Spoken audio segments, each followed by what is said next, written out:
પાદરા ડબકા ગામના મહેશભાઈ જાદવ સ્વસમર્થકો સાથે ભાજપમાં જોડાયા, જ્યારે જાસપુરના 60 કોંગ્રેસ કાર્યકરો ભાજપમાં જોડાયા. પાદરા તાલુકાના ડબકા ગામના માજી સરપંચ અને વડોદરા જિલ્લા કોંગ્રેસ સમિતિના પૂર્વ મંત્રી મહેશભાઈ જાદવે આજે કોંગ્રેસને અલવિદા કહી સ્વસમર્થકો સાથે ભારતીય જનતા પાર્ટીમાં ધમાકેદાર એન્ટ્રી કરી છે.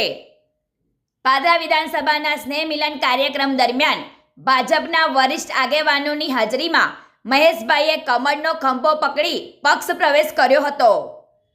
એક સમયના કોંગ્રેસના સક્રિય નેતા અને માજી ધારાસભ્ય જસપાલસિંહ પઢિયારના નજીકના ગણાતા મહેશભાઈએ આજે ભાજપમાં જોડાઈ કોંગ્રેસને મોટો ઝટકો આપ્યો છે.